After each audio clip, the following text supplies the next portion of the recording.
kaya dan tidak membutuhkan apapun yang ada di alam semesta. Dengan meyakini hal tersebut, maka keimanan mereka bersandarkan atas keyakinan yang benar-benar dan bukan hanya sekedar ikut-ikutan pada kata ulul albab. Terdapat tanda-tanda bagi orang-orang yang berakal. Inilah salah satu fungsi akal yang diberikan kepada seluruh manusia, yaitu agar mereka dapat menggunakan akal tersebut untuk merenungi tanda-tanda yang telah diberikan oleh Allah Subhanahu wa taala. Hadirin yang dirahmati Allah, kemudian ada pendapat dari Ahmad Mustafa Al-Malagi, sesungguhnya dalam tatanan langit dan bumi serta keindahan perkiraan dan keajaiban ciptaannya, dalam silih bergantinya siang dan malam secara teratur sepanjang tahun yang dapat kita rasakan langsung, pengaruhnya dapat tumbuh pada tubuh kita dan cara berpikir kita karena pengaruh panas matahari, dinginnya malam, dan pengaruhnya pada dunia flora dan fauna, dan sebagainya merupakan tanda dan bukti yang menunjukkan keesaan Allah, kesempurnaan pengetahuan dan kekuasaannya. Bu Tuti mau melanjutkan atau saya lanjut aja? Lanjut aja, Pak. Lanjut aja. Selanjutnya ada pendapat dari M. Quraisy Shihab. Ayat ini juga mengundang manusia untuk berpikir karena sesungguhnya dalam penciptaan, yakni benda-benda angkasa seperti matahari, bulan, dan jutaan gugusan bintang yang terdapat di langit atau dalam pengaturan sistem kerja langit yang sangat teliti, serta kejadian dan perputaran bumi pada porosnya yang melahirkan silih bergantinya malam dan siang perbedaannya. Baik dalam masa maupun dalam panjang pendeknya terdapat tanda-tanda kemahakuasaan Allah bagi ulul albab, ya, yakni orang-orang yang memiliki akal yang murni. Selanjutnya ada pendapat dari Profesor Dr. Hamka, orang-orang yang berpikir, orang-orang atau orang yang berpikiran artinya orang yang tidak pernah lepas dari mengingat Allah, baik dalam keadaan berdiri, duduk, atau berbaring. Kata yadhkuruna berarti ingat, berpokok pada kata zikir. Disebutkan pula bahwasanya zikir hendaklah bertali di antara sebutan atau ingatan. Kita mampu menyebut asma Allah dengan mulut karena teringat terlebih dahulu di dalam hati kita. Sesudah penglihatan atas kejadian langit dan bumi atau pergantian siang dan malam, langsungkan ingatan kepada yang menciptakannya. Karena jelaslah dengan sebab ilmu pengetahuan bahwa semuanya itu tidaklah yang terjadi sia-sia atau secara kebetulan. Kegiatan mengingat atau tadzakur ini berhubungan dengan kegiatan memikirkan atau tafakur. Jadi antara tadzakur dan tafakur itu berkesinambungan, saling berkaitan, tasalsul seperti itu. Kemudian ada juga perintah untuk menggunakan akal dan mempertanyakannya.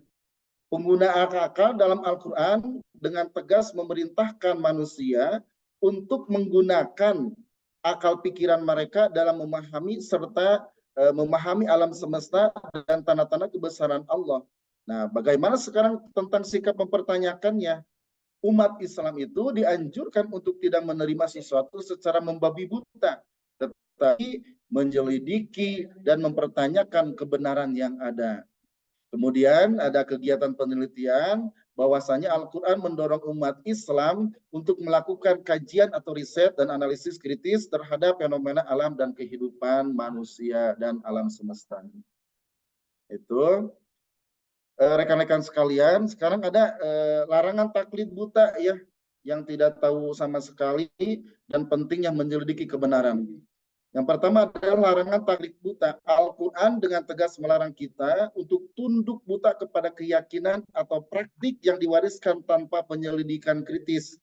Kita harus mempertanyakan dan meneliti kebenaran secara mendalam, apakah yang kita lihat, apakah yang kita dengar itu sesuai dengan yang diajarkan oleh agama, ada dalilnya dan sebagainya. Makanya dilarang kita untuk bertaklid buta terhadap sesuatu walaupun itu sifatnya warisan dari nenek moyang kita. Selanjutnya ada perintah menyelidiki kebenaran. Al-Quran memerintahkan kita untuk tidak menerima informasi begitu saja, tetapi menuntut kita untuk memeriksa dan memverifikasi kebenarannya. Kita harus menggunakan akal kritis untuk memastikan keabsahan sesuatu hal itu. Kemudian anjuran untuk memperhatikan tanda-tanda kekuasaan Allah. Yang pertama adalah keindahan ciptaannya. Tatkala kita melihat sesuatu yang indah, pastinya kita selalu mengucapkan Masya Allah. Nah, Al-Quran juga mengajak kita untuk senantiasa memperhatikan tanda-tanda kekuasaan Allah yang terwujud dalam kehidupan dan keajaiban alam semesta. Seperti gunung-gunung, lautan, pepohonan, dan fenomena alam lainnya. Nah, kekuasaan Allah dalam diri manusia selain memperhatikan alam, kita juga dianjurkan untuk merenungkan tanda-tanda kekuasaan Allah dalam segi manusia, seperti kemampuan berpikir, berkreasi, dan memecahkan masalah yang menunjukkan keagungan Sang Pencipta. Siap, Bu.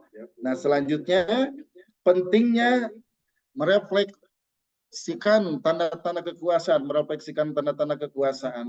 merenungkan dan memperhatikan tanda-tanda kekuasaan Allah dalam menumbuhkan rasa syukur, iman, dan ketakwaan kepadanya, serta mendorong kita untuk senantiasa belajar dan mengkaji alam semesta dengan lebih mendalam.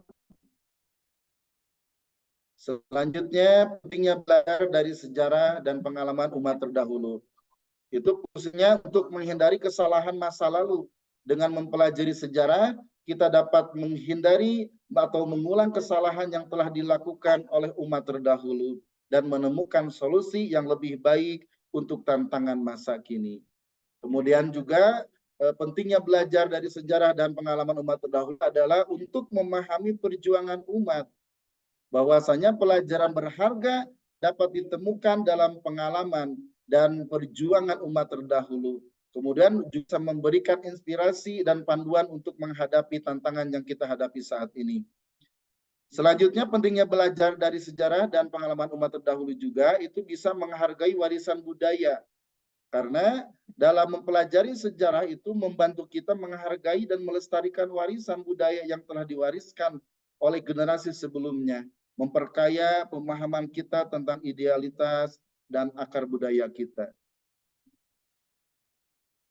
Ada juga perintah untuk tidak menerima informasi tanpa verifikasi. Al-kalamu bila dalil lam yusma, katanya. Kalau kita berbicara, ada orang yang berbicara tanpa didasari dengan dalil atau informasi yang konkret, maka jangan didengarlah. Makanya di sini ada perintah untuk tidak menerima informasi tanpa verifikasi dulu. Nah, perintah meneliti kebenaran, Al-Quran memerintahkan umat muslim untuk tidak menerima informasi begitu saja, tetapi harus menyelidiki dan memverifikasi kebenarannya terlebih dahulu. Kemudian ada bahaya informasi palsu yang ujung-ujungnya bisa memperkeruh masalah atau bisa juga mengadu domba antara satu golongan dengan golongan yang lainnya. Menerima informasi tanpa verifikasi dapat menyebabkan kesalahpahaman dan kesalahan dalam bertindak sehingga dilarang di dalam Islam. Nah, pentingnya ada klarifikasi atau tabayun. Di sini Al-Quran juga mengajarkan umat muslim untuk memastikan kebenaran informasi sebelum menyebarkannya guna menghindari fitnah dan kesalahan. Selanjutnya mungkin bisa dilanjutkan oleh Ibu Titi, mangga silakan. Baik teman-teman, saya melanjutkan apa yang sudah disampaikan oleh Pak Heri. Ayat-ayat yang mendorong penggunaan logika dan penalaran. Bahkan manusia untuk menggunakan pikiran dan penalaran dalam memahami tanda-tanda kebesaran Allah. Banyak ayat yang mendorong umat Islam untuk berpikir kritis, mempertanyakan dan menyelidiki kebenaran. Misalnya dalam surat Al-Baqarah ayat 164, Allah menyuruh manusia untuk memperhatikan dan merenungkan ciptaannya di langit dan bumi. Ayat-ayat seperti ini menginspirasi umat Islam untuk belajar, menganalisis, dan mengambil pelajaran dari fenomena alam.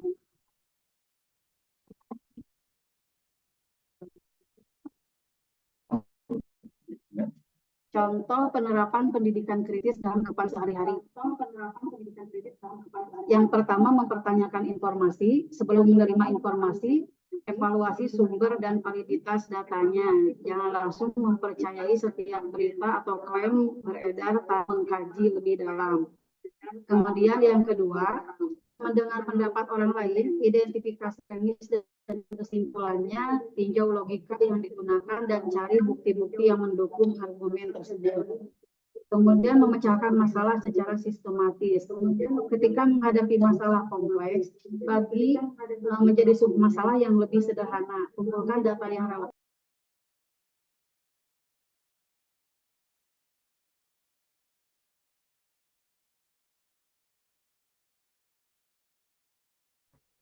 Di unmute suara, di mute suaranya.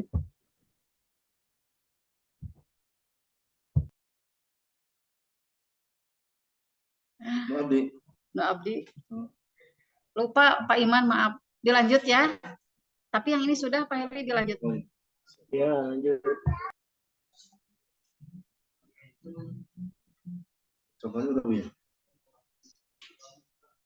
Masih yang tadi nih. Nah, ayat-ayat yang mendorong penggunaan logika.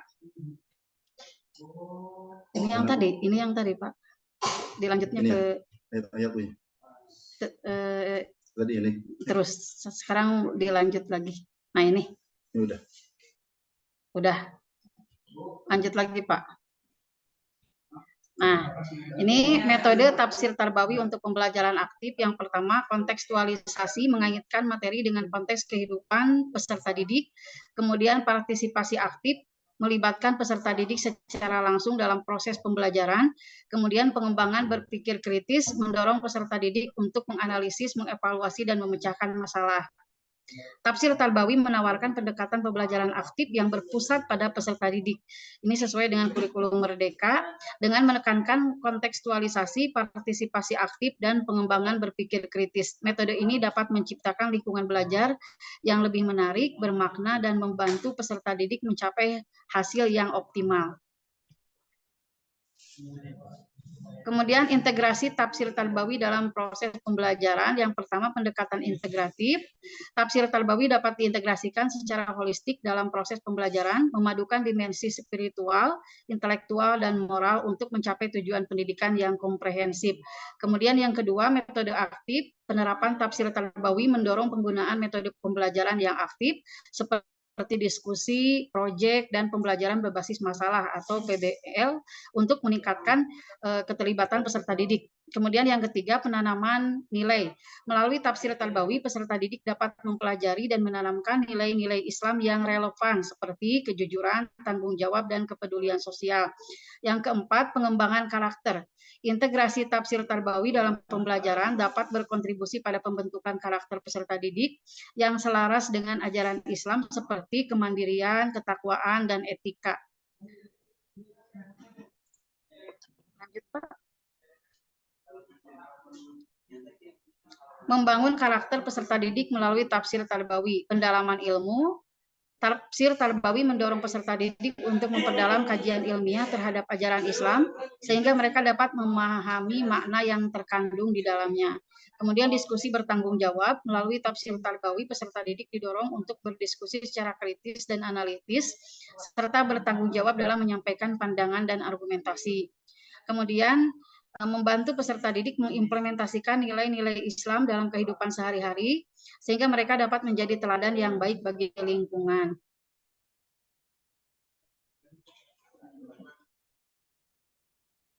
Ada lagi? Belum muncul? Oh ya, tafsir tarbawi dan pembentukan sikap kritis. Kunci pembentukan sikap kritis, nggak usah dibaca semua ya, melatih daya nalar, kemudian membangun sikap terbuka, aplikasi dalam kehidupan. Dilanjut Pak. Kontribusi tafsir tarbawi terhadap peningkatan keterampilan berpikir, mendorong pemikiran kritis. Tafsir tarbawi mengajarkan peserta didik untuk mengkaji suatu masalah dari berbagai sudut pandang, mempertanyakan asumsi, dan mencari solusi yang komprehensif. Kemudian kontribusi berikutnya mengembangkan kemampuan analitis. Melalui pendekatan tafsir tarbawi, peserta didik dilatih untuk menguraikan, mengidentifikasi, dan membuat kesimpulan atas suatu topik secara terstruktur. Kemudian meningkatkan kreativitas, mendorong peserta didik untuk berpikir di luar kebiasaan, menghasilkan ide-ide segar, dan menemukan solusi inovatif terhadap tantangan yang dihadapi. Kesimpulan dan refleksi atas pentingnya pendidikan kritis dalam Islam. Dalam ajaran Islam, berpikir kritis dan analitis sangatlah dianjurkan. Al-Quran menekankan pentingnya penggunaan akal, penyelidikan dan verifikasi informasi. Melalui pendidikan yang menanamkan kebiasaan, umat Islam dapat memahami ajaran agama secara lebih mendalam dan menjalani kehidupan yang lebih bermakna. Alhamdulillah, itu teman-teman PPT yang kami share dan kami sampaikan tentang kontribusi tafsir tarbawi terhadap pendidikan kritis dan analitis. Mudah-mudahan tidak ada pertanyaan. Terima kasih. Alhamdulillah bagi teman-teman yang mau bertanya, silahkan tambahkan. Pak Ustadz Ajo, ngacung Pak Ustadz Ajo. Ustadz Ajo, mana silahkan. Bapak Ibu, itu makalahnya tolong mohon di-share. Ya Pak, nanti Pak.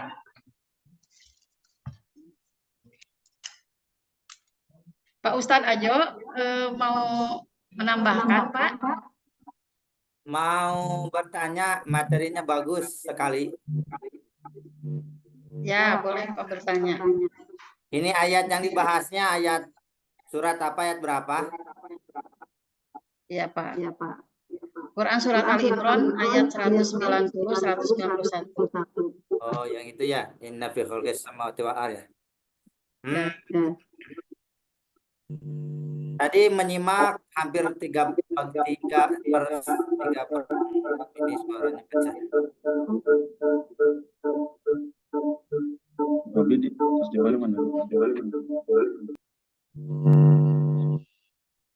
Ya, nah sekarang udah nggak bergema. Mungkin tadi yang ingin ditanyakan, untuk zaman sekarang itu kan khazanah keilmuan sudah bergentayangan, dalam arti sudah banyak sekali kekayaan ilmu yang sudah ada, lahir, dan bahkan manusia itu sekarang sudah mudah diberi akses untuk mencari berbagai macam pengetahuan yang ada, yang diperlukan oleh manusia. Namun dengan majunya zaman dan teknologi juga menjadi sebuah tantangan untuk kita sebagai guru dalam memberikan pendidikan kepada siswa. Salah satunya penggunaan informasi teknologi, gadget atau internet dan sebagainya. Nah, apakah dengan adanya kemajuan teknologi modern sekarang ini itu menjadi hambatan, penghambat untuk mengembangkan daya pikir siswa sebetulnya, atau mendukung atau mendorong? Soalnya kalau kita lihat sekarang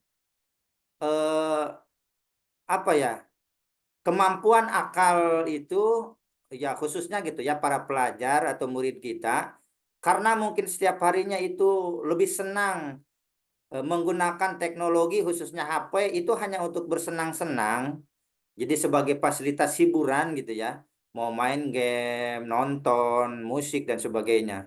Nah, sehingga otak itu sudah dibuat nyaman dengan gadget, dengan HP itu hanya untuk refreshing gitu.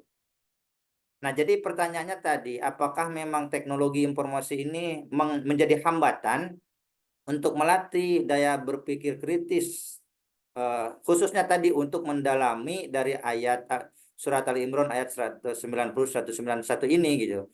Atau memang teknologi sekarang ini justru mendukung untuk mengembangkan daya berpikir siswa. Nah, ini bagaimana menurut para pemateri gitu. Kalaupun memang menjadi hambatan itu kenapa? Kalau memang teknologi itu mendukung, itu harus bagaimana dan terlihat seperti apa dukungannya gitu. Terima kasih Pak Ustadz dan Ibu Ustadzah. Wassalamualaikum warahmatullahi wabarakatuh. Waalaikumsalam warahmatullahi wabarakatuh. Kita ini dulu ya Pak, tampung dulu. Itu terlihat di layar Pak Nopal juga mengangkat tangan. Dipersilahkan Pak Nopal. Ya, terima kasih Bu. Ini tentang akal ya, berpikir kritis. Ini sedikit, kalau tadi ditanyakan tentang teknologi, mungkin saya lebih ke manual. Jadi bagaimana cara kita, atau misalkan murid itu bisa menelaah, mengidentifikasi sehingga siswa ini bisa berpikir lebih kritis. Dan apakah ada batasannya dalam berpikir itu dalam konteks bukan tauhid ya, tapi dalam konteks etika dalam bertanya misalkan. Itu mungkin Ibu.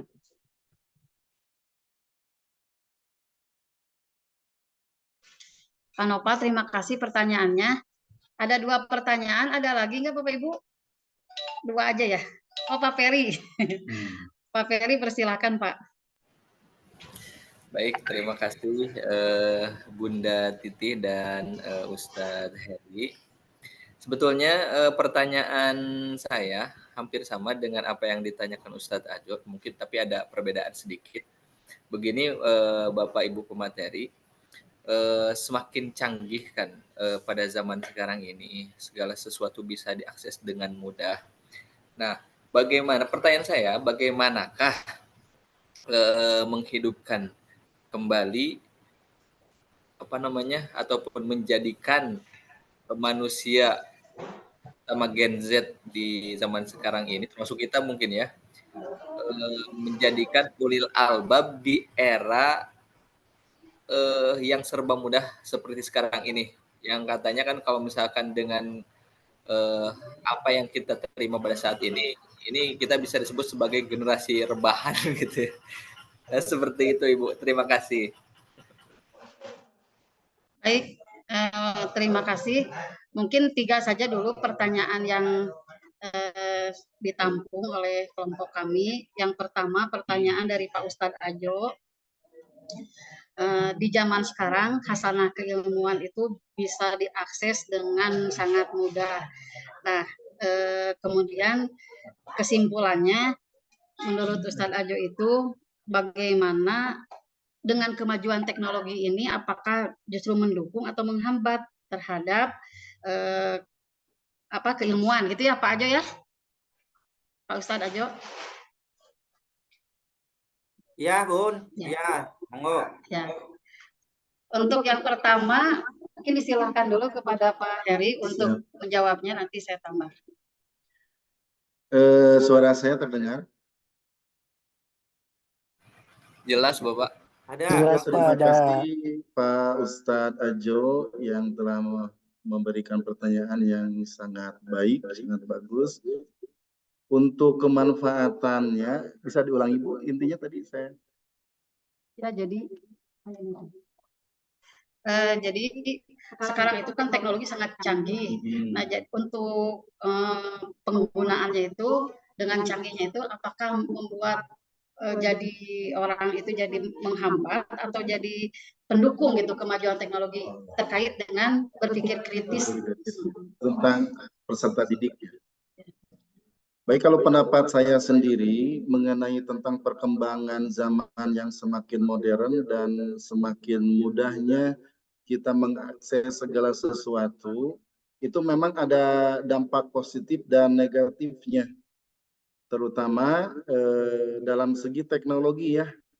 Contoh lewat mudahnya kita mengakses internet dan sebagainya, itu hanya sebuah alat sebenarnya. Kalau handphone dan teknologi itu hanyalah sebuah alat.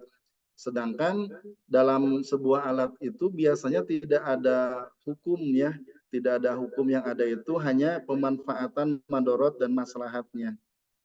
Apabila teknologi ini dipakai oleh siswa dalam hal yang baik, pasti yang timbul adalah kemanfaatannya. Tapi sebaliknya, apabila teknologi ini digunakan untuk sesuatu hal yang negatif, maka madorot yang akan terdampaknya. Makanya di sini kita harus berpikir kritis itu di sini pokoknya. Karena kalau misalkan kita tidak tidak berpikir secara kritis dan analisis, bagaimana kita bisa menggunakan teknologi ini kepada sesuatu hal yang baik. Bahkan pentingnya pendampingan orang tua ini ya dalam menjaga anaknya dalam mengakses internet, karena segala sesuatu yang buruk sekalipun itu ada di sana.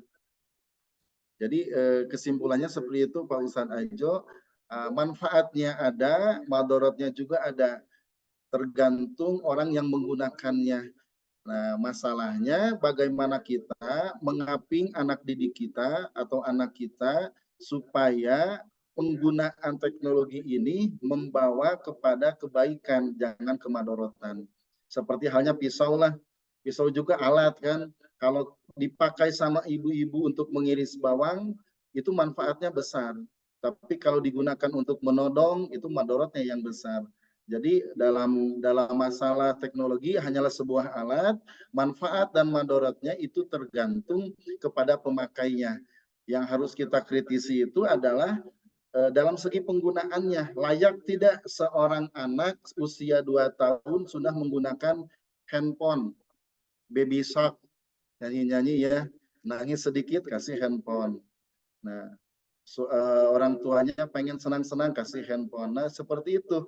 Kita harus berpikir kritis itu pada usia berapa tahun anak harus mendapatkan akses teknologi dan pada usia berapa tahun anak tidak boleh dulu diperkenalkan dengan yang namanya teknologi supaya tidak kecanduan. Banyak kan sekarang anak SMP, anak SMK yang tergila-gila kepada game online kan. Akhirnya belajar susah, sekarang ngaji susah, akhirnya nongkrong di jalan sambil main Mobile Legends. Itulah salah satu kemadorotan yang ada di teknologi. Tapi banyak juga anak-anak yang bisa berprestasi dari hasil teknologi tersebut. Makanya saya tegaskan sekali lagi Pak Ustadz Ajo bahwa teknologi itu hanyalah sebuah alat, manfaat atau madorotnya itu tergantung orang yang menggunakannya. Terima kasih Pak Ustadz Ajo, mudah-mudahan puas. Dan kalau bisa ditambahkan sama Pak Ustadz Ajo, boleh silahkan. Hatur nuhun. Ya, terima kasih Pak Ustadz dan Pak Ibu Ustadzah Titi. Jadi kalau memang kita mengacu kepada Al-Quran yang tadi menjadi rujukan dalam penjelasan, kalau hanya sebatas menggunakan gadget itu sesuai kemanfaatan, tapi lemahnya itu berarti kita sama dengan orang orientalis non-agamis. Jadi hanya sebatas menggunakan sebagai sarana tanpa sampai kepada nilai tauhid. Nah, sedangkan di dalam ayat yang diharapkan itu, kalau dulu alam semesta ini sebagai sarana untuk bertakorub, untuk mengambil atau untuk mencapai kepada pemahaman tentang adanya Tuhan, tentang adanya kekuasaan Tuhan. Nah, jadi saya rasa bukan hanya sebatas bermanfaat karena teknologi itu bisa membantu, tapi apakah bisa mengantarkan kepada nilai tauhid apa tidak? Jadi kalau misalnya dulu dikenalkan bahwa langit, bumi, kemudian siang malam, itu harus sampai kepada yang tadi, yadhkurunallaha qiyaman.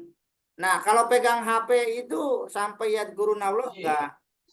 Nah, kemudian banyak sekarang, jangankan kan siswa, orang dewasa aja cendekiawan ilmuwan atau cendekiawan yang berilmu, sedang menuntut ilmu, itu kan banyak orang-orang yang semakin ilmunya luas, semakin mengerti tentang kecanggihan dunia ini, tapi semakin jauh dari Tuhan.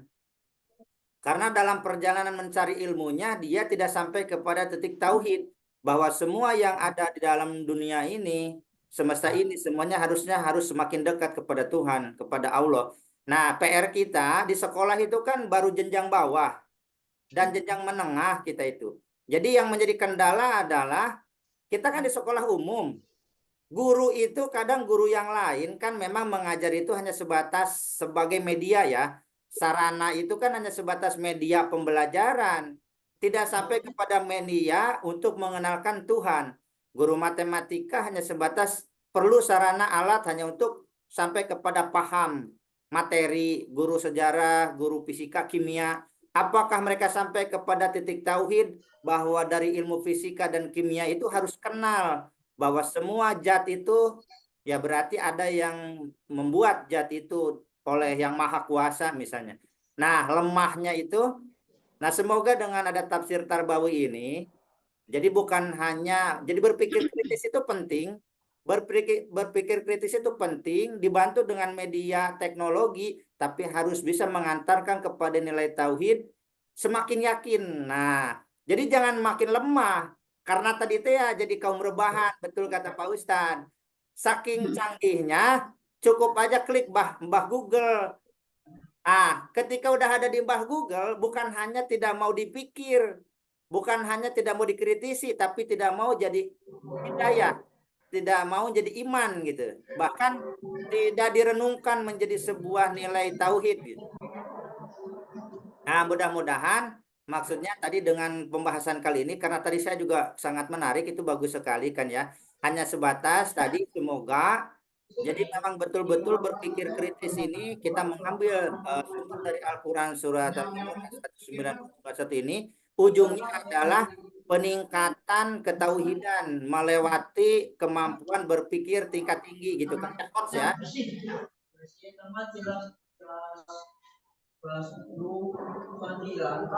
Sepertinya menghilang suara Pak Ustadz Ajo. Bukan menghilang, karena itu ada yang berisik, berhenti dulu. Nah, jadi kesimpulannya, maksudnya tadi udah bagus, cuma hanya sebatas karena ini seru. Semoga dengan adanya HOTS itu, High Other Thinking Skill itu bukan hanya sebatas strategi belajar biasa kalau buat kita guru PAI, tapi memang kompetensi HOTS ini mengangkat kualitas berpikir untuk ke ketuhanan gitu. Jadi vertikal ke atas, dicoba dibantu anak itu untuk mengasah akalnya itu mencari sesuatu nilai yang tertinggi, yaitu tentang kekuasaan Tuhan, keberadaan Tuhan, pokoknya hal-hal yang bersifat tauhid ya. Sehingga nanti anak semakin tinggi ilmu, semakin halus hatinya, semakin imannya semakin naik. Ya, akhirnya menjadi sesuai yang diharapkan oleh tujuan pendidikan nasional gitu kan ya, yaitu mendorong untuk menjadi manusia yang beriman, bertakwa, berakhlak karimah, berilmu dan sebagainya. Nah, itu tidak akan tercapai beriman, bertakwa, berakhlak mulia itu ya kalau belajar di sekolah itu hanya sebatas copy paste, disuapin guru dan kemudian dibuat rebahan karena materi sudah nampak di medsos atau di internet. Sehingga kemampuan berpikir itu jadi enggak semangat, lemah-lemah, jadi ya enggak terangsang gitu. Sehingga otak tuh enggak tertarik untuk berpikir lebih mendalam. Nah itu, terima kasih Pak Ustadz. Sama-sama Pak Ustadz Ajo, terima kasih. Ya, terima kasih Pak Ustadz Ajo. Betul apa yang disampaikan oleh Pak Ustadz Ajo, bahwasanya kalau kita lihat teknologinya itu sendiri adalah memang sebagai sebuah media, tetapi bagaimana kita sebagai seorang pendidik di dalam melakukan pendidikan itu sendiri, atau lebih sempitnya di kelas itu pembelajaran, itu bisa mengasah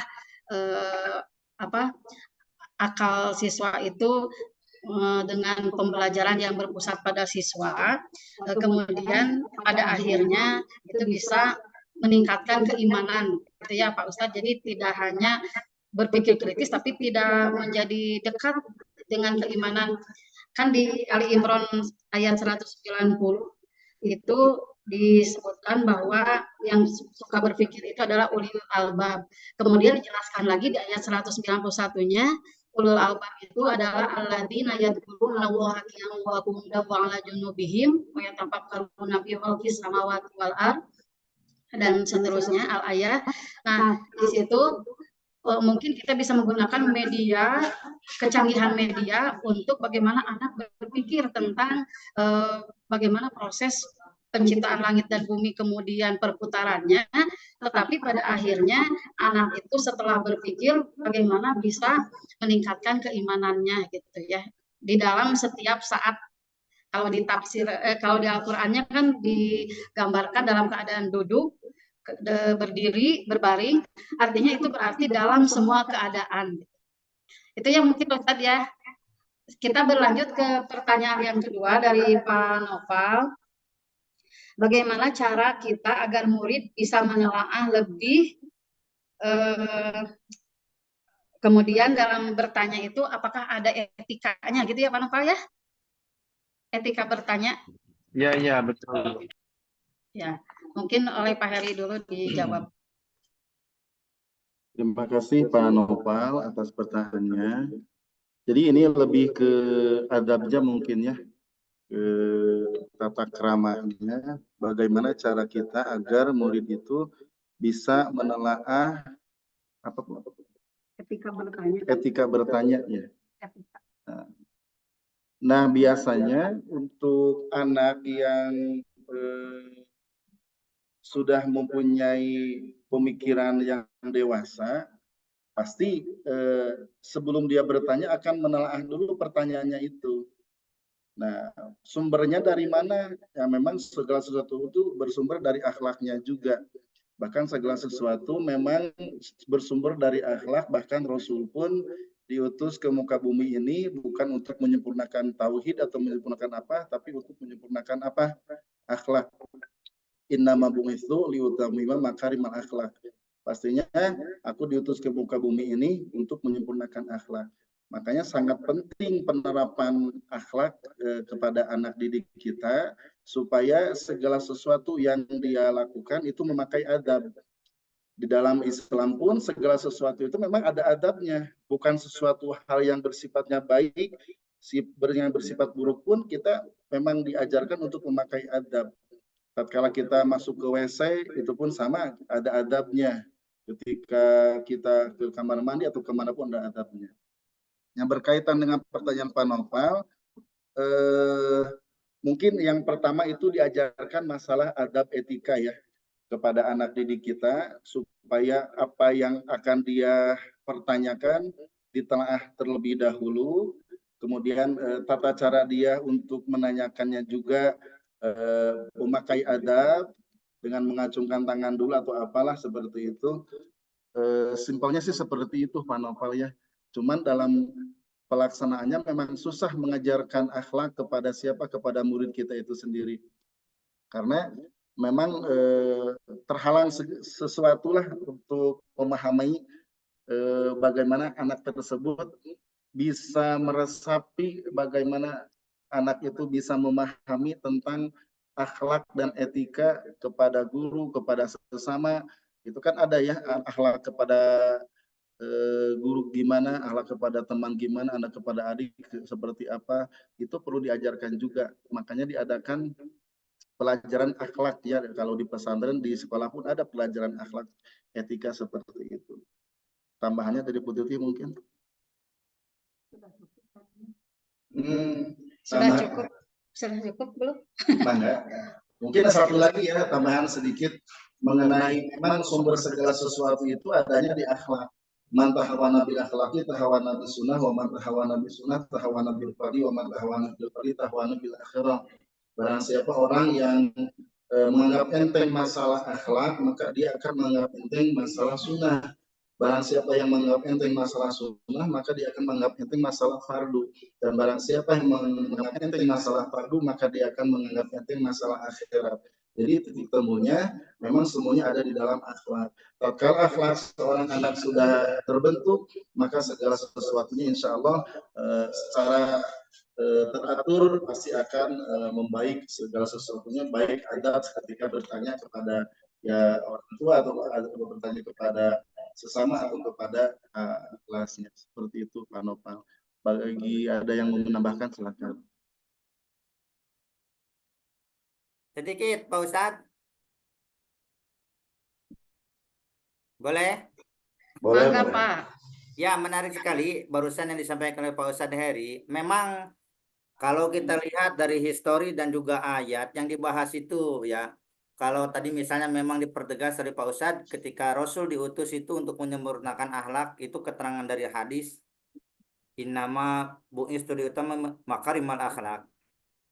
Hanya saja ketika tadi juga ada pernyataan bahwa memang tidak mudah menerapkan akhlak itu pendidikan kepada anak. Ya makanya tadi ketika memang Pak Ustadz menyampaikan bahwa Rasul bukan menyampaikan untuk menyempurnakan tauhid katanya, tapi menyempurnakan akhlak. Nah, disinilah yang perlu kita harus bertegas. Jadi bahwa akhlak di sini itu kalau misalnya nanti kita samakan dengan hanya sopan santun biasa, hanya dengan budaya Jepang, itu kan budaya Jepang kalau bisa dibilang akhlak umum, yaitu memang lebih tertib daripada kita. tapi kita jangan terjebak oleh hal-hal yang sifatnya nilai-nilai umum yang bukan dari sumber keilahian. Jadi saya rasa Rasul itu menyampaikan bahwa beliau diutus untuk menyempurnakan akhlak di sini bukan tanpa nilai. Sebetulnya ada nilai ketauhidan yang sangat tinggi di sana. Makanya kan akhlak juga kan terbagi lagi, nanti ada akhlak kepada Tuhan, akhlak kepada sesama, akhlak kepada alam, akhlak kepada diri sendiri, dan sebagainya. Nah, saya rasa memang pondasinya itu harusnya dari tauhid.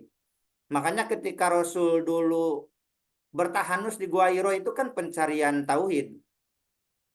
Memang kalau dilihat, tauhid itu bisa dipahami oleh orang yang sudah balik, sudah mukallaf. Jadi kalau memang dari prosedur kehidupan, manusia lahir ke alam dunia itu memang ketika bayi sampai balik itu kan kalau ditanamkan tauhid mungkin terlalu berat.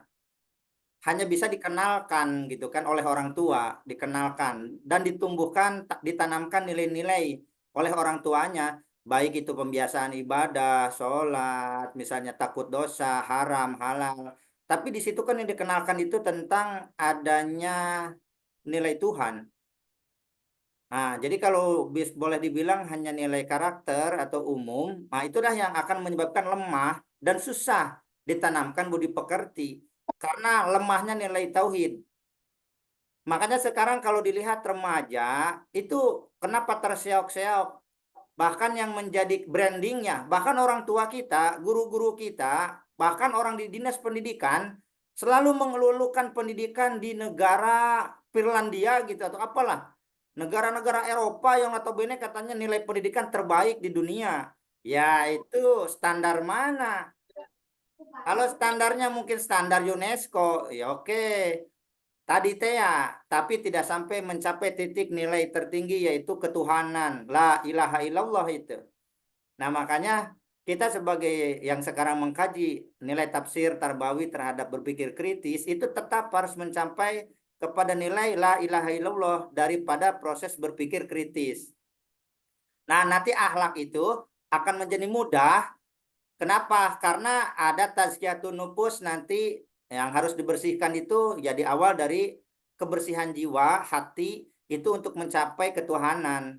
Nanti ketika remaja sudah takut kepada Tuhan, remaja peserta didik kalau sudah mengenal ada sesuatu sosok zat yang maha kuasa, mungkin akan lebih berhati-hati dan akan lama berpekasnya. Berbekasnya itu lama.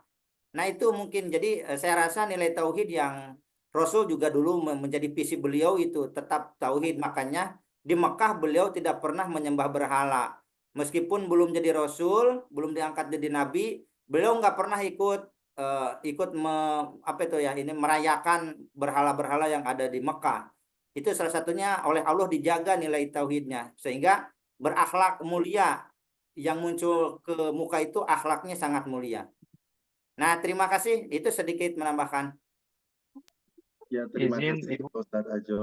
Memang ya benar apa yang disampaikan oleh Bapak Ustadz Ajo. Memang dasar segala ilmu itu kan yang pertama ilmu tauhid yang sifatnya fardu ain itu yang diajarkan. Yang kedua ilmu fikih. Yang ketiga ada ilmu tasawuf. Kalau ilmu tauhid itu untuk apa namanya? Membersihkan hati kita, keyakinan kita. Kalau ilmu fikih untuk membenarkan ibadah kita. Dan ilmu tasawuf adalah untuk membenarkan akhlak kita. Tiga sumber referensi itu memang harus ada. Kenapa dihukumkan sebagai fardu ain? Memang awaluma yajibu ala kulli muslimin ayarifa aqaidul iman. Memang yang pertama kali yang harus dipelajari oleh umat muslim itu memang ilmu ketauhidan. Nah, di samping ilmu tauhid juga nanti ada ilmu fikih dan ilmu tasawufnya yang bersangkutan dengan akhlak kita. Terima kasih Pak Ustadz Ajo untuk pencerahannya. Selanjutnya mungkin. Baik, teman-teman, kita langsung ke pertanyaan yang ketiga dari Pak Ustadz Ferry. Pertanyaan terakhir. Semakin canggih zaman sekarang, bagaimana menghidupkan kembali ulul albab zaman sekarang gitu ya Pak Ustadz Ferry? Maka Pak, baik Pak Ustadz Ferry, kita pernah mengalami masa kejayaan dulu ketika bermunculan para cendekiawan muslim yang tidak hanya di dalam bidang ilmu agama, mereka juga mumpuni di dalam ilmu keduniawian. Dulu itu seorang ulama jarang yang ini parah nih. Screen Bu.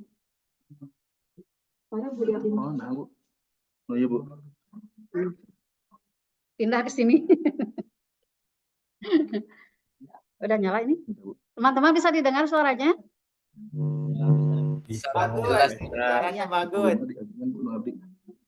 Udah digedein belum? Bisa pindah-pindah gitu ya. Ternyata deketan juga ya itu teh. Satu kamar kayaknya ini Mas, satu kamar. Bukan, Ibu, itu teh pintu Doraemon itu teh sebetulnya Oh. jangan itu. Satu kamar. Ya. Kita lagi di sekolah ini. Aduh. Kita lanjutkan ya Pak Ustadz Ferry. Mudah-mudahan tidak puas. Dulu ketika para cendekiawan muslim bermunculan itu kan mereka itu tidak spesialisasi. Mereka itu hebatnya muslim zaman dulu, cendekiawan muslim dulu itu mereka mumpuni selain di dalam keduniawian juga mumpuni di dalam masalah keagamaan. Nah, era sekarang bagaimana menghidupkan kembali para ulil albab di zaman sekarang, berarti kita harus meneladani para cendekiawan muslim yang bermunculan saat dulu di masa keemasan. Berarti kalau kita bertanya bagaimana caranya, tadi yang seperti yang disampaikan oleh Pak Ustadz Ajo, kita mesti kembali lagi kepada pedoman Al-Quran dan hadis. Nah, ketika kita kembali kepada pedoman Al-Quran dan hadis, tentu saja di situ kita akan diajak untuk berilmu pengetahuan, untuk berpikir dan juga pada akhirnya dapat menguatkan keimanan, yaitu berzikirnya. Jadi pikir dan zikir itu merupakan ciri dari ulil albab itu sendiri.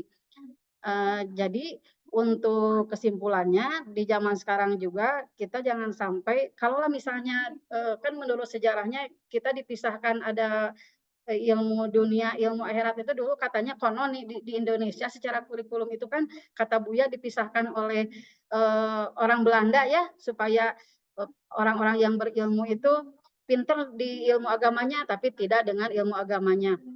Nah, berarti bagaimana kita sebagai seorang pendidik muslim bisa meraih kembali ketika anak pintar di dalam ilmu pengetahuannya juga harus meningkat juga keimanannya begitu. Nah, bagaimana caranya? Ya tadi Pak, caranya kita mengembalikan lagi kepada tujuan dari keilmuan itu sendiri yang pedomannya adalah dari Al-Quran dan hadis. Mungkin itu Pak, nanti disampaikan oleh Pak. Ibu boleh ini sebentar? Boleh. Jadi, saya sangat setuju tadi juga yang disampaikan oleh Ustadz Ajo dan juga pemaparan dari Ustadz Heri, Bapak Heri begitu jelas memang. Memang yang menjadi masalah kan dengan mudahnya gitu kan akses segala sesuatu khususnya informasi pada zaman sekarang ini. Memang saya setuju ketika kita kembali ke Al-Quran dan As-Sunnah seperti itu. Akan tetapi yang menjadi permasalahan juga di sini karena memang mudahnya kita mengakses, ini anak juga sampai-sampai kan semakin kesini tuh yang saya rasakan ketika saya mengajar gitu ya. Ini kok semakin kesini banyak, jangankan mereka bisa memahami kemudian kembali kepada Al-Quran dan Sunnah, sementara membaca Al-Qurannya juga itu sangat susah gitu ya. Bahkan ada yang banyak sekali anak yang memang tidak bisa membaca Al-Quran gitu.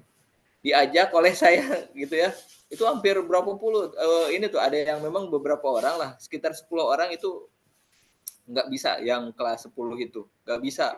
Saya ajak ini gitu kan, menyempatkan waktu luang saya tidak mengajar mereka ketika ada ada waktu tersebut saya ajak untuk ini. Justru sudah nggak bisa tapi nggak mau belajar seperti itu. Ini yang menjadi permasalahan mungkin saya termasuk juga Bapak Ibu sekalian mungkin. Memang saya setuju ketika ayo kembali ke Al-Quran dan Sunnah. Akan tetapi semangat untuk bisa membacanya saja sudah hilang gitu kan. Ini apa yang harus kita lakukan seperti itu, Ibu? Terima kasih. Mungkin Ya, dari teman-teman yang lain Ustadz Ajo, silakan.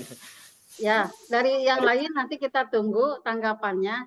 Pak Ustadz sedikit lagi menambahkan bahwa kita mesti ingat dengan trilogi pendidikan ya Pak ya.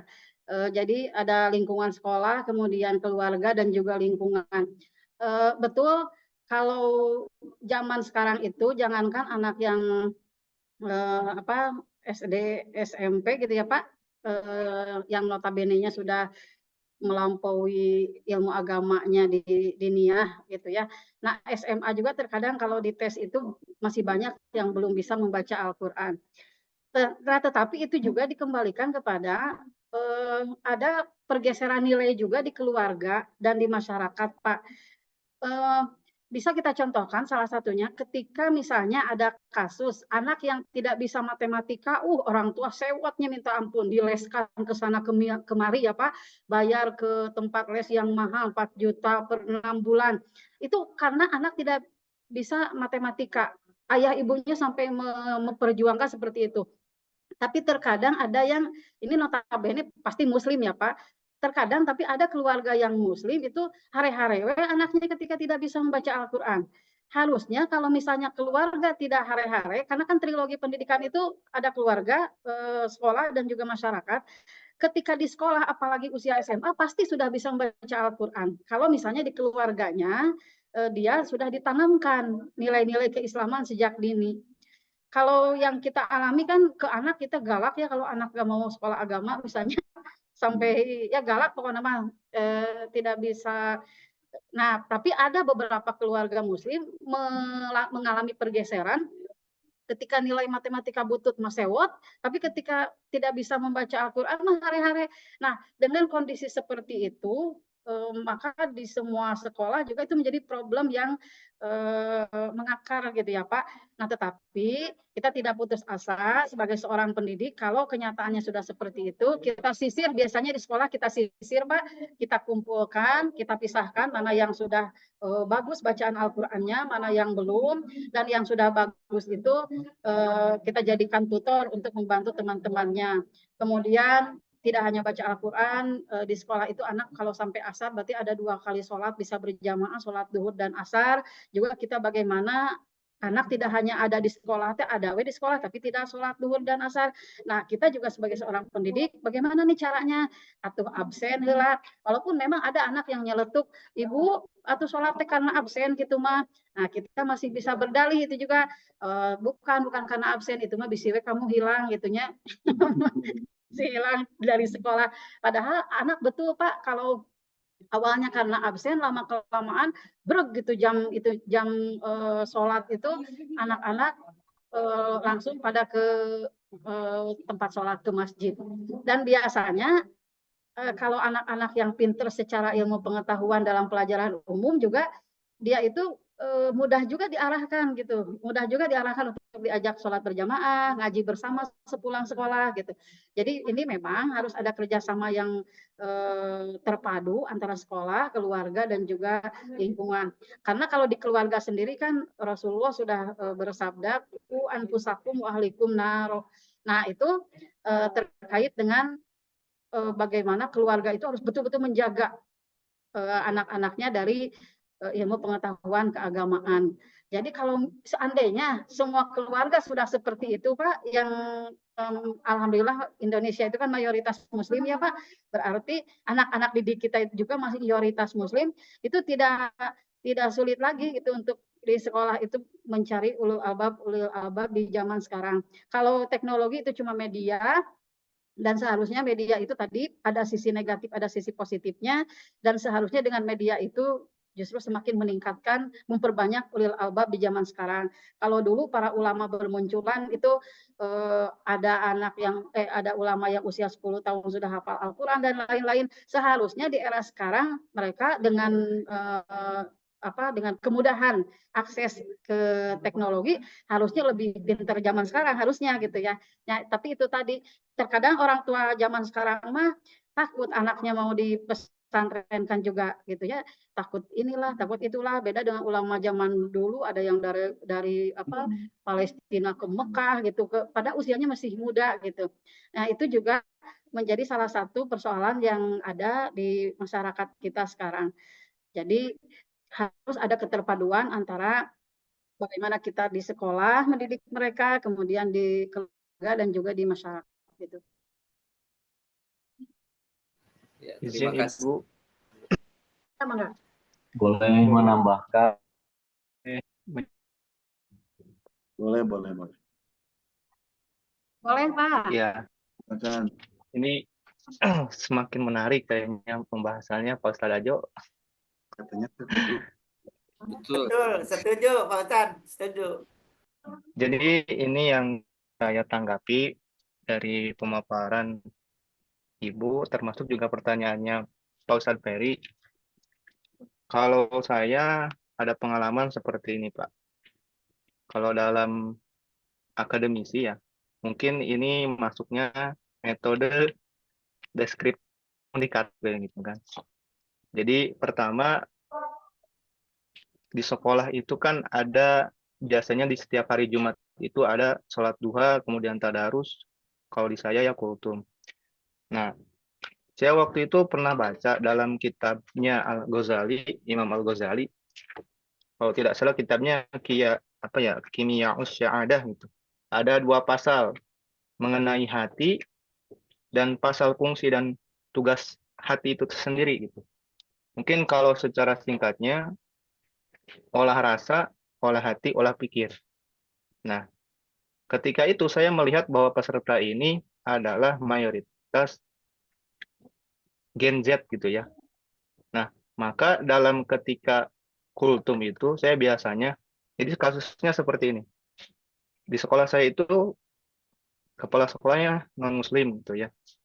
Tapi dalam toleransinya tinggi. Nah, siswanya ini kebanyakan walaupun misalkan muslim semua, tapi rata-rata apalagi kota Bandung gitu ya. Perempuannya itu banyak yang tidak dikerudung. Apalagi baca Quran gitu.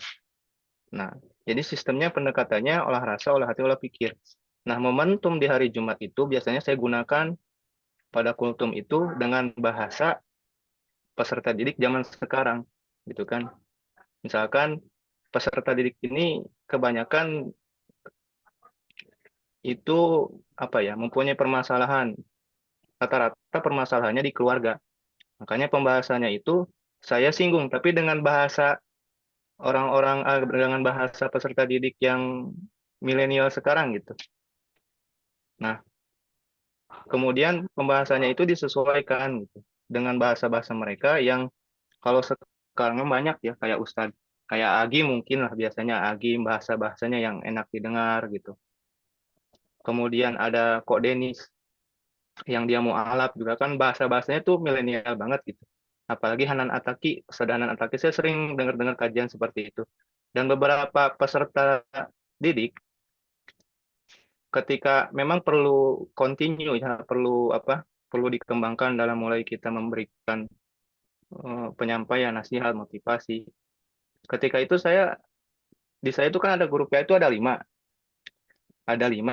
Nah, yang 2 ini disebutnya saya dan satu lagi ini masih muda lah Bapak Ibu gitu kan. Nah, ketika itu siswa di saya ini emang kebanyakan tidak pakai kerudung walaupun muslim gitu. Nah, ketika itu saya miris kan dengarnya. Maka dari itu saya carilah ayat-ayat Quran, kemudian bagaimana implementasi dalam menyampaikannya itu. Saya coba dengan menyampaikan gaya-gaya bahasa zaman sekarang gitu kan. Dengan bahasa-bahasa baku aku kamu lah gitu kan. Di kadang peserta didik kalau peserta didik mendengar bahasa yang seperti itu akan terenyuh biasanya gitu. Nah, terus itu selama 1 semester memang tidak ada perubahan. Yang kagetnya ketika sekarang semester akhir ada 2 orang peserta didik tiba-tiba bilang ke guru PA yang satu lagi, Pak, alhamdulillah saya bisa istiqomah pakai kerudung. Lah, padahal pembahasannya itu bukan masalah kerudung, tapi pembahasan mengenai kita tuh istilahnya itu kan pembahasannya itu tentang hati lah, tentang hati gitu. Jadi sekarang kita sekolah ke sini dan sebagainya untuk apa gitu. Jadi pendekatan-pendekatan kayak kamu ini ada masalah apa gitu. Kalau misalkan ada masalah terkait hal apapun itu pasti ada jalannya, tapi dengan bahasa-bahasa yang milenial gitu. Nah, alhamdulillah termasuk juga sholat. Ketika awal saya masuk mengajar, itu kebanyakan di musola itu sepi, Pak. Gitu kan. Nah, kami dari guru PAI itu berkoordinasi gimana caranya ya anak ini walaupun misalkan tidak biasa sholat gitu di sekolah dan sebagainya, mendengar adzan tuh mereka sudah di musola. Mungkin kayak tadi dengan absen, tapi kayak kurang apa gitu ya. Nah, salah satunya dengan itu tadi momentum di hari Jumat saya biasakan untuk memberikan materi-materi terkait dengan hati. Biasanya siswa itu saya sentuh dengan dikaitkan dengan materi orang tua. Biasanya ketika dikaitkan dengan materi orang tua, mereka itu sedih gitu. Nah, ketika momentum sedihnya itu, biasanya kita sebagai guru PAI di sekolah kami gitu ya, memasukkan motivasi-motivasi. Kayak misalkan, kenapa ya Pak, misalkan saya ini makin ke sini makin jauh sama Allah gitu ya. Padahal Allah bilang, fadkuruni adzkurukum. Ingatlah kepadaku, maka aku akan ingat kepadamu. Bagaimana caranya? Disebutkan di ayat lain. Ya ayyuhalladzina amanu sta'inu bisobri wassalah. Hai orang-orang yang beriman, gitu kan. Kalau bukan orang yang beriman, berarti enggak hai. Nah, bahasa-bahasa yang kayak gitu biasanya peserta didik tuh enak dengernya gitu kan. Mohonlah pertolongan dengan sabar dan sholat. Gitu. Nah, ketika disentuh seperti itu, dengan diawali materi orang tua biasanya bakal masuk gitu. Kalau saya seperti itu. Jadi olah rasa, olah hati, olah pikir. Dalam implementasinya banyak metode dan caranya.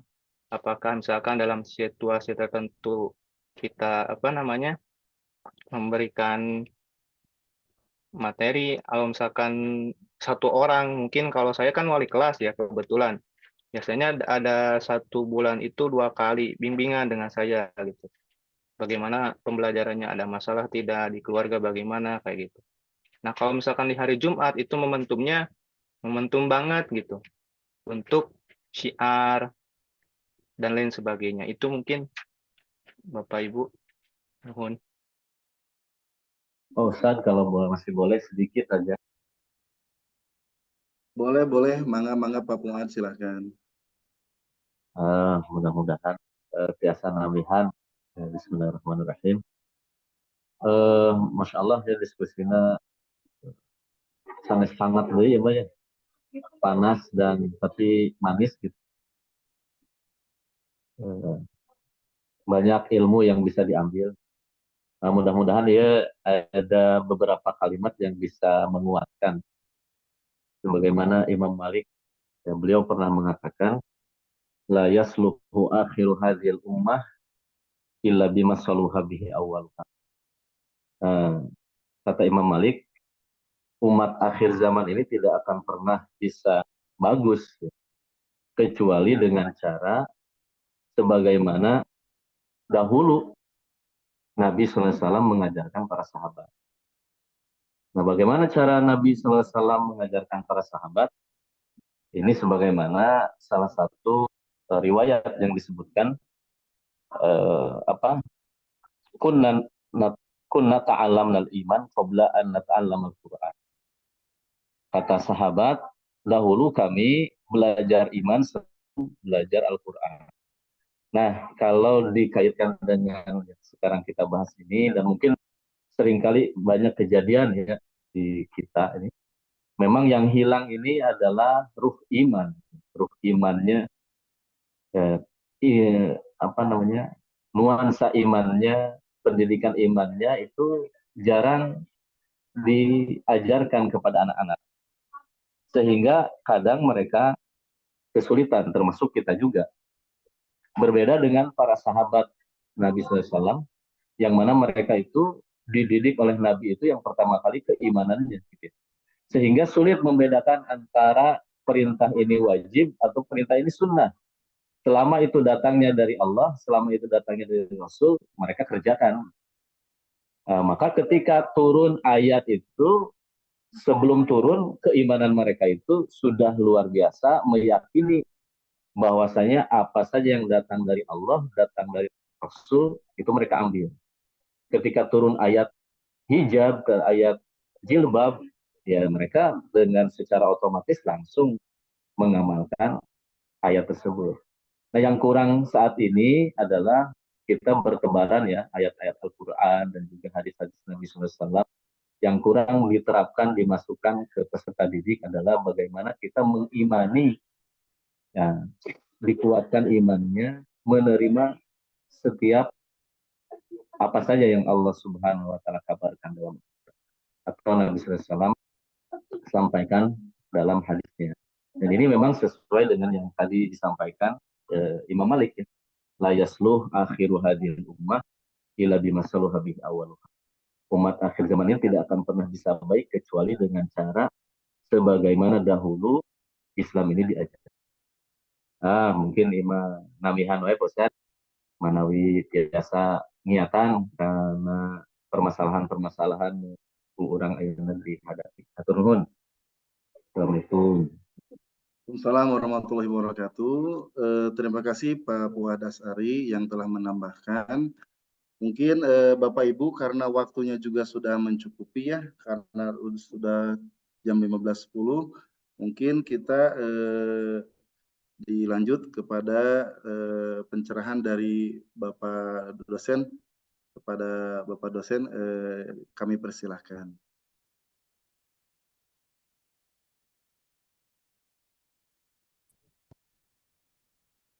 Ya, bismillah. Assalamualaikum warahmatullahi wabarakatuh. Waalaikumsalam. Ya, alhamdulillah. Yang pertama kita ini kalau nggak silap ini pertemuan terakhir bukan nih ya? Masih ada pertemuan lagi? Masih ada satu lagi. Berapa pertemuan lagi? Satu kali. Satu lagi pekan depan. Oke, sekali lagi ya. Ya, terkait dengan bagaimana tafsir Tarbawi ini fungsinya terhadap ya kemampuan analisis dan kritik. Sebagaimana yang kita pahami bahwa yang dimaksud dengan kemampuan kritis dalam konsep Al-Quran itu adalah alladzina yadhkurunallaha qiyaman wa qu'udan wa 'ala junubihim. Jadi kemampuan untuk bagaimana menghubungkan semua pikiran itu terhadap kewahyuan. Nah, kemampuan ini yang hilang. Karena rata-rata kita itu mikirnya itu ya kami pikiran tentang kepentingan duniawi, kepentingan apalagi ekonomi ya. Nah, sehingga memang kemampuan kritis kita itu lebih kepada mengkritik pikiran orang lain misalnya, atau lebih kepada mengkritik ide-ide orang lain misalnya. Padahal kritik yang sesungguhnya adalah bagaimana menghubungkan pikiran atau ide orang lain itu kepada wahyu. Itu yang dimaksud dengan konsep kritis dalam pemikiran di dalam konsep Al-Quran. Nah, itu yang pertama. Yang kedua, bahwa untuk membangun konsep kritis ini memang harus juga terbangun tentang konsep akhlak. Memang kalau kita menggunakan istilah-istilah akhlak di dalam konteks apapun, kemodernan, kekinian, karena bagi saya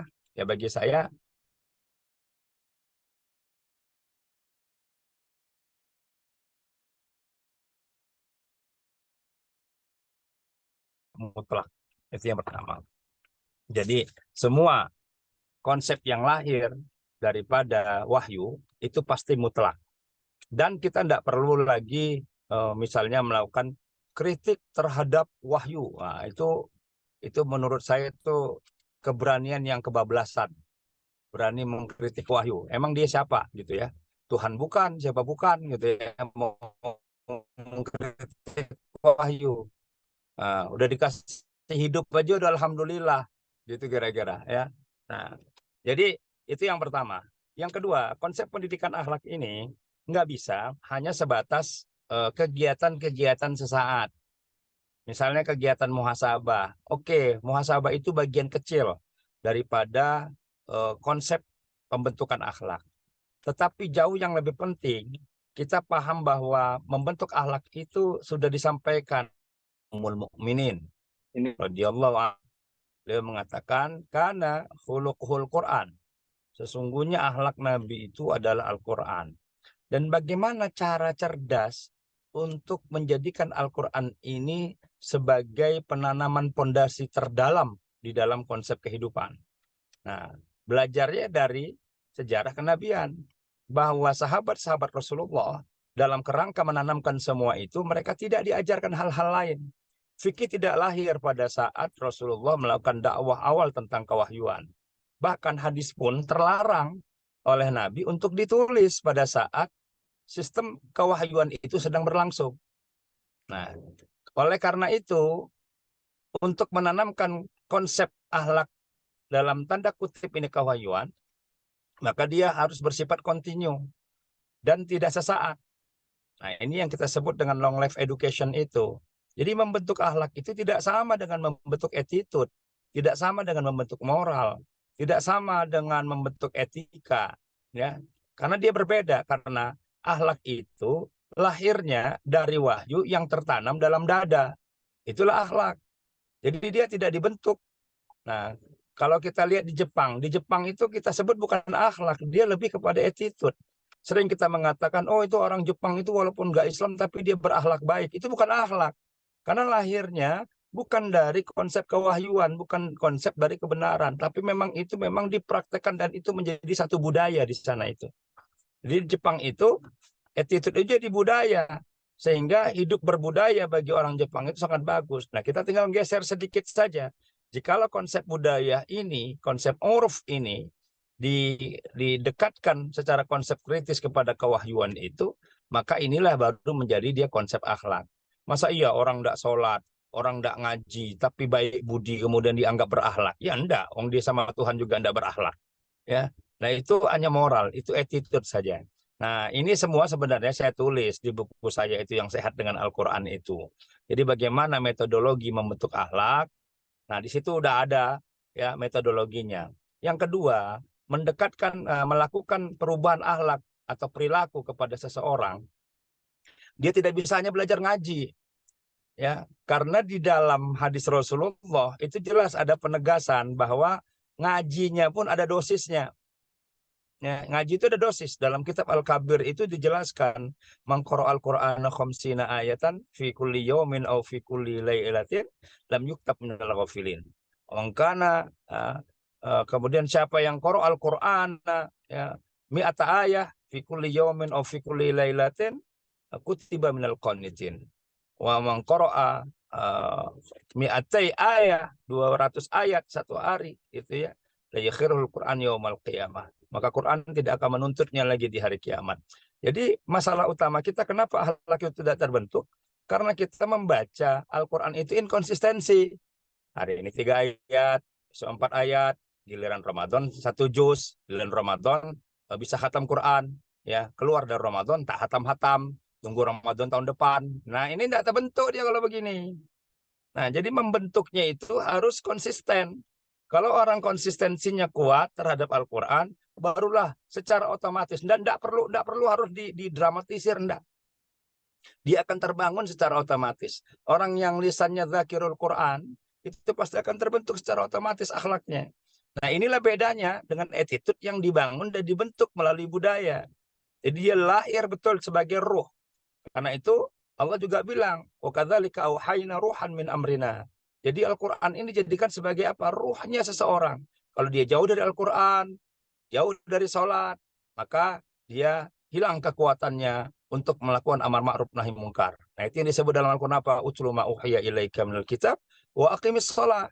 Jadi wahyu sama aqimus sholat. Barulah dia dapat konsep yang disebut dengan tanha anil fahsyai wal mungkar. Nah, disitulah pembentukan yang sesungguhnya dalam rangka bentuk akhlak harus ada kontinuitas yang dibangun. Baru dia bisa terbentuk dengan baik. Nah, ini konsep Al-Quran tentang berpikir kritis itu sendiri. Nah, yuk bagi mahasiswa yang ingin memiliki buku, mangga. Mungkin ketua ataupun kosma ya ini bisa mengkoleksi aja, mengkolektif sama dengan Uin Araniri kemarin ya. Jadi dosennya, profesor-profesornya pun ya. Nah itu semuanya mengumpulkan semua mahasiswanya dan alhamdulillah semuanya wajib untuk memiliki buku ini karena memang studi kritisnya berbeda dengan studi kritis kebanyakan. Jadi ini bukan hanya sekedar teoritis, tapi memang wajib untuk dipraktekkan. Nanti di situ ada tabel ya. Kalau Anda sebagai orang awam, kewajiban Anda baca Quran setiap hari berapa? Kalau Anda ulama, jadi jangan ngaku ulama tapi baca Qurannya setengah juz. Ini kacau nih. Ya, nggak boleh ulama cuma setengah juz. Ulama itu sehari itu sekurangnya 2-3 juz baru disebut ulama sehari. Ini ngakunya ulama, baca Qurannya 3 ayat. Nggak repot kita. Ya. Nah inilah ketetapan-ketetapan yang disampaikan oleh Rasulullah. Nah ini yang kemudian dapat membentuk akhlak dengan baik.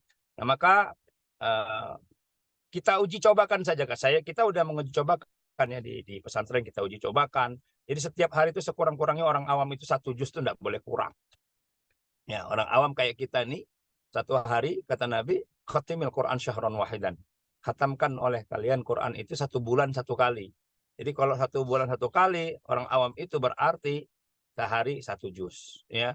Konsep odots misalnya, udah bagus odots itu ya, one day one juz, udah bagus. Cuma sayangnya 1 juz dikeroyok rame-rame, ya itu yang salah. Itu mah namanya tadarus. Ya, 1 juz dikeroyoknya 90 orang. 1 orang cuma kebagian berapa ayat? Ya. Nah, itu keroyokan namanya. Jadi yang betul itu 1 orang, one person, one juz, ya. One person, one juz. 1 orang, 1 juz. Nah, itu yang baru konsep yang disebut Nabi itu khotimil Quran syahran wahidan, yang inilah yang bisa membentuk sebenarnya. Nah, yang kedua apa? Ada thariqahnya. Ada caranya. Jadi ternyata membaca Al-Quran untuk belajar, membaca Al-Quran untuk mengkaji, untuk mengaji, membaca Al-Quran untuk memperbaiki diri, membaca Quran untuk syifa, membaca Quran untuk rahmah, ternyata thariqahnya oleh ulama berbeda-beda, tidak sama. Ya, tidak sama thariqahnya. Nah, ini yang harusnya kita lakukan. Mungkin ini dari saya, ini mudah-mudahan manfaat. Ya, kita 1 kali pertemuan, saya harap sudah bisa untuk UAS, ya, untuk UAS, UTS, ya, untuk UAS dan UTS ini disiapkan dengan matang. Yang pertama seperti saya sampaikan, ya, kalau bisa hardcover. Nah, yang kedua kalau bisa disusun dalam bentuk susunan buku, macam membuat buku begitu, ya. Udah banyak contohnya, diatur saja. Ya, bagaimana caranya? Silakan Kosma untuk menyelesaikan 1 kali pertemuan lagi. Nah, sisanya boleh diantar lewat Gojek boleh, ya, diantar langsung mau silaturahim biar umurnya panjang, rezekinya luas, mangga, lebih bagus, ya. Nah, jadi kalau kira-kira ini Israel bentar lagi datang nih, silaturahim ke saya ya. Mudah-mudahan dengan silaturahim panjang umur insya Allah ya. Ya ini saja, sekali lagi terima kasih, jazakumullah. Bu Titi Rohilah yang sudah menyajikan makalah luar biasa. Ya sekali lagi silakan disempurnakan, dikembangkan dengan memasukkan petunjuk-petunjuk tafsir dari para mufasir, itu lebih afdol. Ini saja dari saya. Terima kasih, jazakumullah. Nasrul minallah wa tanqari bisyirul mu'minin wallahu muwaffiq ila aqwamit thoriq. Assalamualaikum warahmatullahi wabarakatuh. Waalaikumsalam warahmatullahi Waalaikumsalam Pak Dokter atas pencerahannya, dan karena waktunya sudah habis, kita akhiri bersama-sama. Alhamdulillahirabbil alamin. Kita tutup dengan doa akhir majelis ya teman-teman. Subhanakallahumma wa bihamdika asyhadu alla ilaha illa anta astaghfiruka wa atubu ilaik. Wassalamualaikum warahmatullahi wabarakatuh. Waalaikumsalam.